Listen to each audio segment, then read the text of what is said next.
이 바닥에서 40년 넘게 굴렀습니다. 온갖 호황과 거품, 풍락장을 전부 겪어봤죠.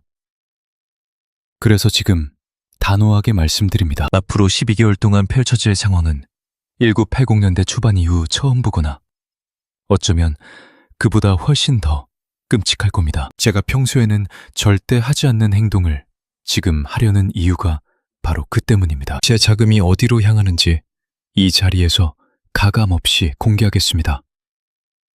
솔직히 말해 지금 현실을 지키하지 못하면 수많은 이들의 계좌가 말 그대로 박살날 테니까. 제가 과거 투자사를 이끌던 시절에는 제 목숨처럼 지키는 원칙이 딱 하나 있었습니다. 절대로 원금을 잃지 말 것. 참 쉽고 뻔한 소리 같죠? 하지만 이 원칙을 지키려면 희망 회로를 돌리는 대신 눈앞의 현실을 내목할 정도로 직시해야 합니다.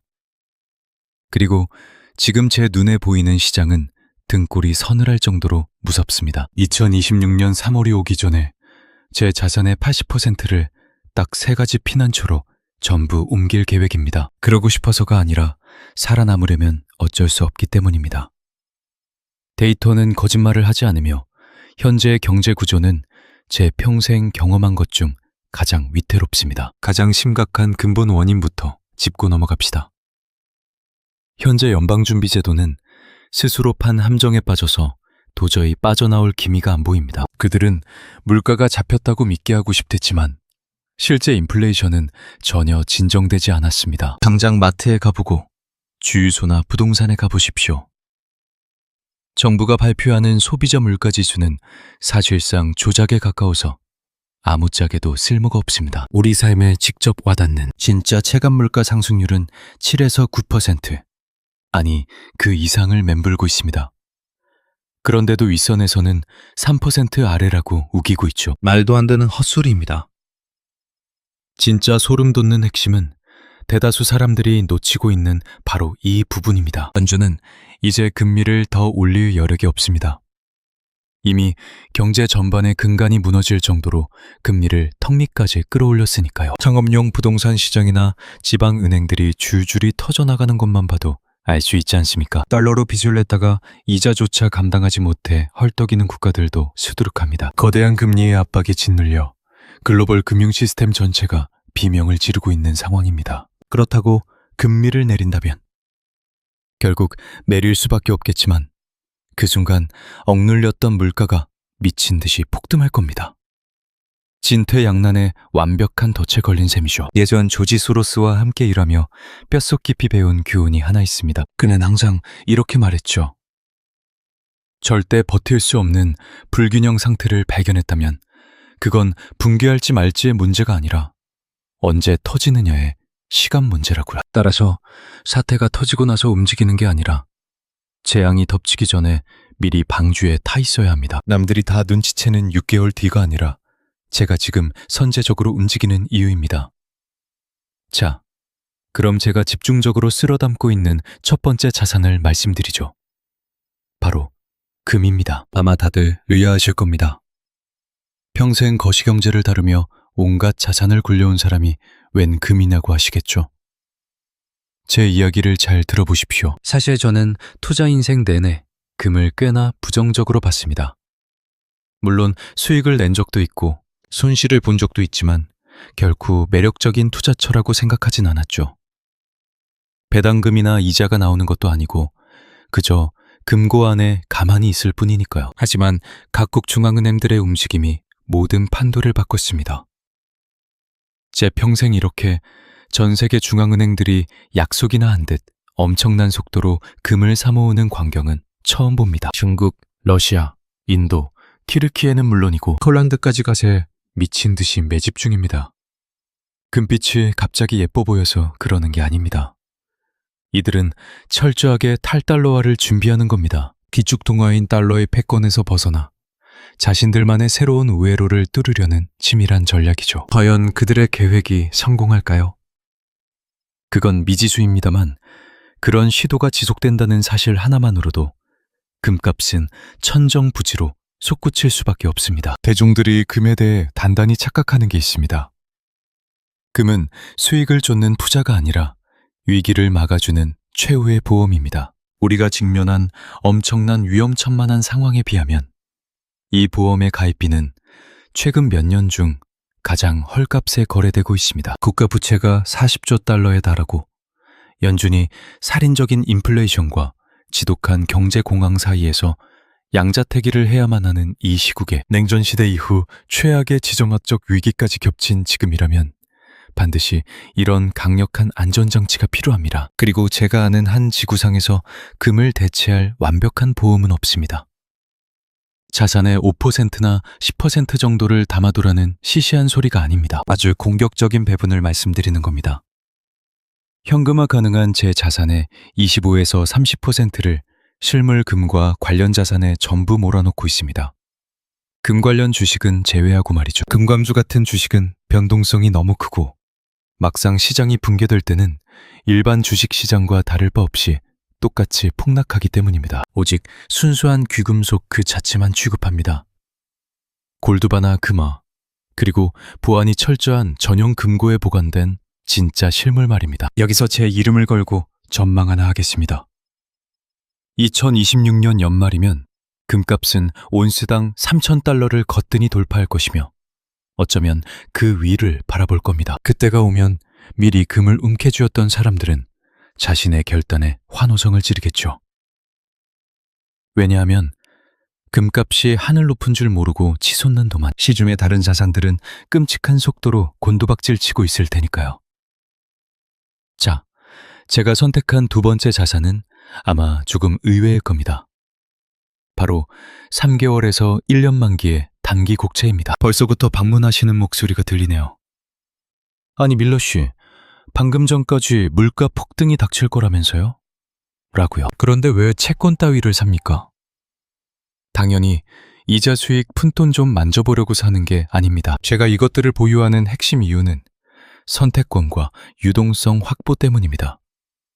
금융권에서 40년간 뼈저리게 배운 교훈이죠. 시장이 붕괴되는 그 결정적인 순간에는 반드시 두둑한 실탄이 마련되어 있어야만 합니다. 현금이 필수지만 인플레이션 방어를 위해 단순 현찰 대신 초단기 국채를 쥐고 있는 겁니다. 소소한 이자 수익은 물론이고 원할 때 단 몇 초 만에 현금화할 수 있는 완벽한 황금장을 자랑할 리까요. 결국 온 사방이 무너져 내릴 때 헐값에 쏟아지는 부실 자산들을 그 자금으로 쓸어 담는 전략입니다. 2008년 금융위기 때 똑똑히 목격했습니다. 유동성을 확보했던 이들은 어마어마한 풀을 거머쥐었죠. 반면 풀 매수 상태였던 투자자들은 처참하게 시장에서 쫓겨났습니다. 2000년, 1987년에도 이 역사는 계속 반복되었습니다. 그리고 샤금의 상황 역시 또다시 현금이 절대 권력을 쥐게 될 거대한 변곡점을 향해 가고 있습니다. 단순한 투자 대기 자금 확보만의 문제가 아닙니다. 수익률 곡선의 형태가 보내는 묵직한 경고를 예거해야 하죠. 역사상 유례를 찾기 힘들 정도로 장단기 금리 역전 현상이 비정상적으로 길어지고 있는 실정입니다. 이는 경기 침체가 임박했다는 그 누구도 귀닫고 외면할 수 없는 강력한 사이렌 소리와 같습니다. 2025년 하반기다 2026년 초 침체가 덮치면 연준은 패닉에 빠져 제로금리나 마이너스 금리까지 단행할 겁니다. 바로 그 시점에 장기채에 자금이 묶여 있다면 당장의 차익은 보겠지만 수년간 바닥을 기는 저수익률에 옴짝달싹 못하게 될 것입니다. 하지만 단기채를 들고 있다면 부실 부동산 같은 새로운 기회가 터질 때마다 유연하게 자금을 굴릴 수 있습니다. 과대 낙폭주가 될 수도 있고 아직 상상조차 못한 미지의 알짜 자산일 수도 있겠죠. 핵심은 기동력입니다. 한 치 앞도 안 보이는 위기 속에서 대응 능력은 그 어떤 것보다 귀중한 자산입니다. 그래서 저는 전체 포트폴리오의 20에서 30%가량을 단기 국채에 추가로 밀어넣고 있습니다. 자금을 주고 때를 기다릴 겁니다. 제 평생 가장 성공적인 투자는 자금을 몽땅 밀어넣고 기도하던 때가 아니었거든요. 완벽한 매수 타이밍이 올 때까지 맹수처럼 숨죽여 기다렸던 순간들이 마침내 찾아왔을 때 과감하게 베팅에 거둔 승리였습니다. 자, 이제 세 번째 자산입니다.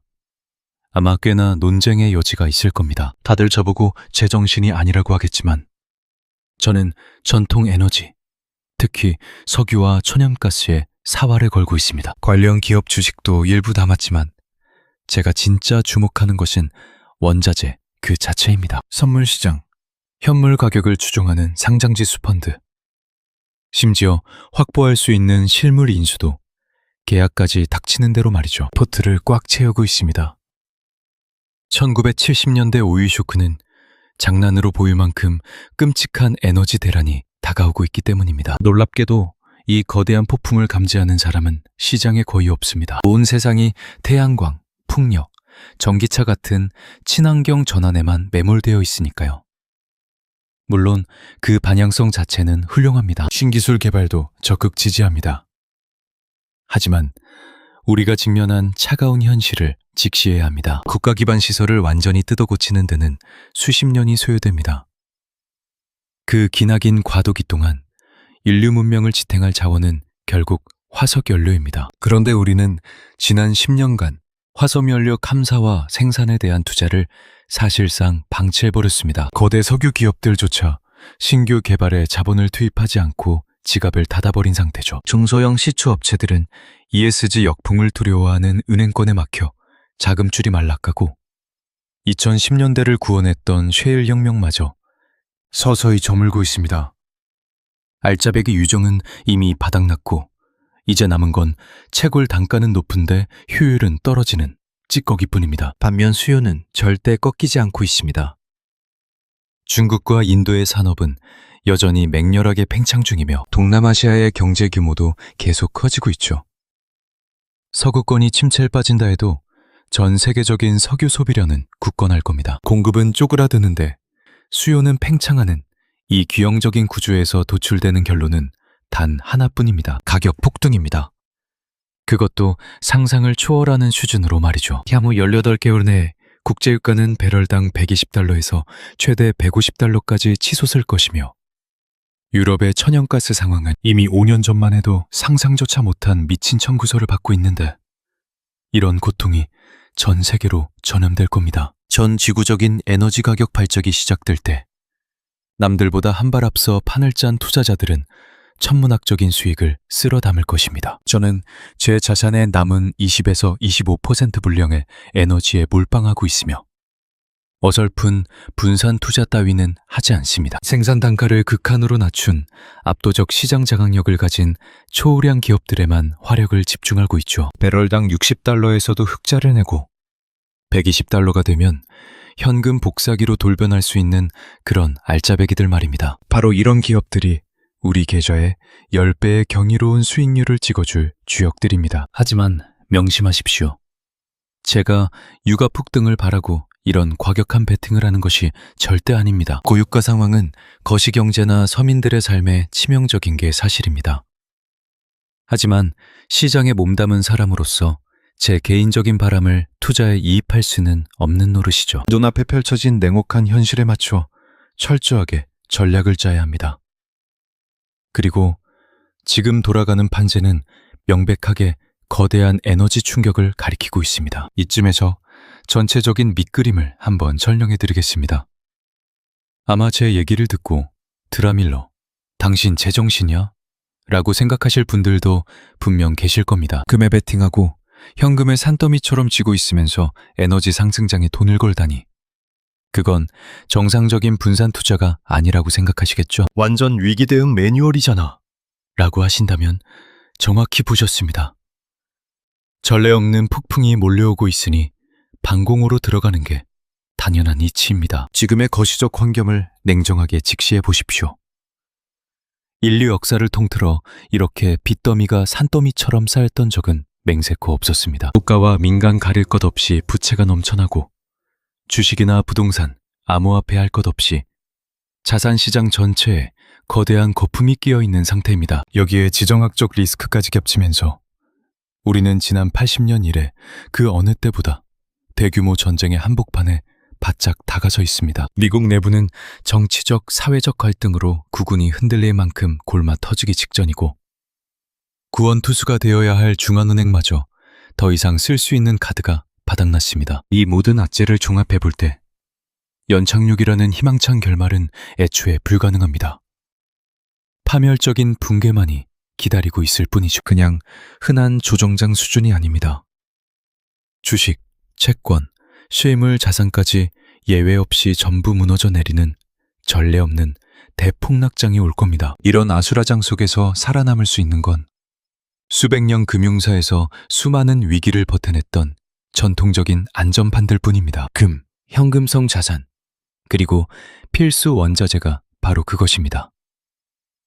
제가 자산 배분 구조를 이렇게 극단적으로 바꾼 가장 큰 이유이기도 하죠. 수십 년간 숱한 경제 사이클의 흥망성쇠를 직접 겪어봤기에 앞으로 무슨 일이 벌어질지 훤히 보여서 이렇게 작심하고 경고 말씀을 드리는 겁니다. 저는 남들 눈치나 보면서 대중의 의견에 영합해야 할 만큼 돈이 궁한 처지도 아닙니다. 단언컨대 지금 시장의 주류 시각은 완전히 틀렸습니다. 다들 벼랑 끝에 서서도 괜찮을 거라며 애써 현실을 외면하고 있죠. 이 맹목적인 믿음을 따라가는 사람들은 결국 뼈저린 대가를 치르게 될 겁니다. 오해는 하지 않으셨으면 좋겠습니다. 지금 당장 모든 것을 처분하고 깊은 산속으로 숨어버리라는 극단적인 종말론을 펼치는 게 아닙니다. 당장 매일 지구가 망한다는 게 아니라 뼈를 깎는 고통의 시간이 다가오고 있으니 계좌의 방어력을 최대로 끌어올려야 한다는 뜻입니다. 수익을 내겠다는 달콤한 욕심은 잠시 내려놓고 피 같은 내 원금을 어떻게 지켜낼지부터 최우선으로 고민해야 할 시기입니다. 제가 취한 이 보수적인 포지셔닝의 진정한 매력은 바로 이런 불확실성 속에서 빛을 발합니다. 만약 제 예측이 완전히 빗나가서 물가도 잡히고 경기도 끄떡없이 호황을 누리며 침체를 피한다고 해도 제 자산은 여전히 무사할 거라는 점이죠. 금값이 3,000달러를 돌파하지 못하겠지만 하루아침에 휴지 조각이 될 리도 없고 단기 국채 역시 꽤 쏠쏠한 이자 수익을 안겨줄 테니까요. 게다가 에너지 관련 자산은 경제가 잘 돌아갈 때도 웬만큼 견조한 상승 흐름을 보여주기 마련입니다. 하지만 만약 제 뼈아픈 분석이 적중한다면 남들의 자산이 신기루처럼 사라지는 동안 이 전략을 따른 분들만큼은 온전히 자신의 부를 지켜낼 수 있을 겁니다. 기나긴 폭풍우가 휩쓸고 간 뒤 시장의 온갖 우량 자산들이 20%, 30% 헐값에 내던져지는 절호의 기회가 오면 우리는 꽉 쥐고 있던 두둑한 실탄을 바탕으로 그 자산들을 바닥에서 주워 담아 다음 강세장을 맞이하게 될 겁니다. 대대손손 물려줄 진정한 부는 바로 그렇게 탄생하는 거니까요. 불나방처럼 시류에 휩쓸려 유행하는 테마주나 쫓아다녀서는 절대 이룰 수 없는 성과입니다. 남들과 다르게 생각하는 역발상, 끈질긴 인내심, 그리고 승률이 압도적으로 유리할 때 과감하게 승부수를 띄우는 배짱이 필요한 법이죠. 그러니 이 영상을 보시는 분들께 진심을 담아 조언합니다. 지금 당장 본인의 계절을 꼼꼼히 뜯어보고 왜 이 종목들을 들고 있는지 냉정하게 자문해 보십시오. 지난 5년간 달콤한 수익을 안겨줬다는 이유만으로 기술주를 잔뜩 쥐고 있다면 과연 앞으로도 그 자리가 안전할지 뼈저리게 고민하셔야 합니다. 2010년대에 부동산으로 톡톡히 재미를 봤다고 해서 전 재산을 쏟아붓고 계신다면 2020년대에도 그 공식이 통할지 의심해보고 당장 대책을 세우십시오. 그렇다고 해서 제 방식을 토시 하나 틀리지 않고 똑같이 따라하실 필요는 없습니다. 전 재산의 80%를 앞서 말씀드린 세 가지 피난처에 몰빵하기엔 무리가 있을 수도 있으니까요. 각자의 자금 사정이나 투자 기간, 감당할 수 있는 손실 범위가 전부 다를 겁니다. 그것도 괜찮습니다. 하지만 최소한 살아남기 위한 행동은 취해야 합니다. 위기에 대비할 수 있는 골든타임이 생각보다 빠르게 끝나가고 있기 때문입니다. 저는 길어야 2026년 3월이 마지노선이라고 봅니다. 그 시점을 지나면 본격적인 경제 충격파가 온 세상을 덮치며 걷잡을 수 없는 사태가 벌어질 거라고 확신합니다. 그때 가서 부랴부랴 포트폴리오를 수정하려 한다면 이미 늦었습니다. 남들 다 도망치려는 폭락장 속에서 울며 겨자 먹기로 투매에 동참하게 되겠죠. 그런 식의 패닉셀링은 늘 끔찍한 결말을 맞았습니다. 돌이켜보면 저는 참 운이 좋았고 그 덕에 금융시장에서 꽤 큰 부를 일궜습니다. 숱한 성공을 거뒀지만 그게 제가 남들보다 천재적으로 똑똑하거나 시장을 이기는 비밀 공식을 알고 있어서가 아닙니다. 외면하고 싶은 뼈아픈 현실일지라도 있는 그대로 직시했고 철저하게 팩트만을 기반으로 냉정한 결단을 내렸기 때문이죠. 비록 그 결정이 당시에는 시장의 비웃음을 사고 아무도 가지 않는 비주류의 길이었을지라도 말입니다. 지금 저를 둘러싼 거시 경제 지표들은 일제히 방어벽을 높이라고 붉은 신호를 보내고 있습니다. 금과 현금, 그리고 에너지로 자금을 대피시키라는 게 부정할 수 없는 사실입니다. 거대한 태풍이 몰려오고 있으니 문단속을 철저히 하고 대비책을 마련하라는 것이 현재 시장이 우리에게 보여주는 피할 수 없는 진실입니다. 그래서 저는 선제적으로 방어 태세를 갖췄습니다. 여러분께 공포심을 심어주려는 게 아니라 곧 다가올 험난한 미래를 미리 알아둘 권리가 있다고 생각해서 이 모든 걸 공유하는 겁니다. 수많은 시장의 부침을 직접 겪으며 살아남은 베테랑의 생생한 통찰력을 여러분도 한 번쯤은 진지하게 귀담아 들으실 필요가 있으니까요. 소 잃고 외양간 고치기 전에 여러분의 가정과 소중한 자산을 지켜낼 방안을 마련하셨으면 하는 바람입니다. 제 말씀은 여기까지입니다. 오랜 세월 시장을 겪으며 뼈저리게 느낀 바를 담은 저만의 비상 생존 전략입니다. 김과 단기 채권, 그리고 에너지 자산에 각각 25에서 30%가량을 담아두십시오. 나머지 10에서 20%는 확실한 기회를 낚아챌 수 있는 전략적 예비비로 남겨두는 게 현명합니다. 제 예측이 보기 좋게 빗나가기를 누구보다 간절히 바랍니다. 최악의 폭락장 없이 이 고비를 무사히 넘기고 시장이 안정을 되찾는다면 그보다 다행인 일은 없겠죠. 하지만 막연한 희망에 피 같은 자산을 걸기에는 이 바닥에서 너무 많은 산전수전을 겪었습니다. 저는 오직 네모칸 확률과 통계에만 베팅합니다. 향후 12개월에서 18개월 사이에 거대한 금융재앙이 닥칠 확률은 제 평생의 금융 경력을 통틀어 그 어느 때보다 높습니다. 부디 현 상황을 엄중하게 받아들이셔야 합니다. 시장을 직접 분석하시고 신뢰할 만한 전문가의 조언도 구해보십시오. 하지만 지금 당장 가장 시급한 것은 주저없이 실행에 옮기는 결단력입니다. 폭락장이 덮친 뒤에 구명조끼를 찾는 것은 너무 늦습니다. 진정한 위기 대응은 폭풍우가 몰아치기 전에 미리 닻을 내리는 법이니까요.